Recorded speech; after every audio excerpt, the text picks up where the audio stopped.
గోవిందరాజస్వామి ఆలయంలో జరిగిన ఘటనపై టీటీడీ మాజీ చైర్మన్ భూమన కరుణాకర్ రెడ్డి తీవ్ర ఆగ్రహాన్ని వ్యక్తం చేశారు. కూటమి ప్రభుత్వం అధికారంలోకి వచ్చిన తర్వాత ఆలయాల భద్రత పూర్తిగా దెబ్బతిందని విమర్శించారు. ఇక ప్రస్తుత TTD chairman BR Naidu VIP సేవల్లోనే పరిమితమయ్యారన్నారు. తిరుమలలో మద్యం, మాంసం లభ్యతపై భక్తుల్లో తీవ్ర ఆందోళన నెలకొందన్నారు. దర్శనాల చిట్టాను ప్రజల ముందుంచాలని డిమాండ్ చేశారు.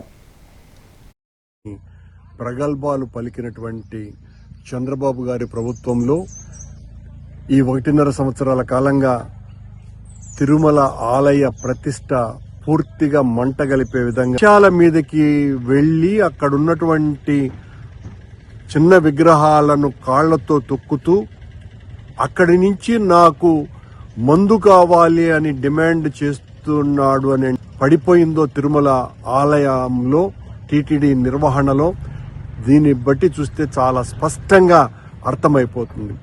ఘోరాతి ఘోరమైనటువంటి అపచారం ఇది. వీరాభిమానాన్ని కూడా తెలుస్తోంది. ఎక్కడికి పోతున్నాం? ఇంత దారుణాలు వరుసబెట్టి కొండ మీద మద్యం దొరుకుతోంది, కొండ మీద మాంసం దొరుకుతోంది, మాంసభక్షణ జరుగుతోంది. అంత తగ్గిపోయిందో దాన్ని చాలా గొప్పగా మేము ఆలయ నిర్వహణ అత్యద్భుతంగా నిర్వహించినాము అని చెప్పుకుంటున్నటువంటి ప్రభుత్వం ఎందుకు ఆలయానికి భక్తులు తక్కువగా వచ్చినారు ఆ రోజున అన్నటువంటి దాని మీద సమీక్ష చేసేటువంటి పరిస్థితి లేదు. నిర్వహణ అత్యద్భుతంగా నిర్వహించినాము అని చెప్పుకుంటున్నటువంటి ప్రభుత్వం ఎందుకు ఆలయానికి భక్తులు తక్కువగా వచ్చినారు ఆ రోజున అన్నటువంటి దాని మీద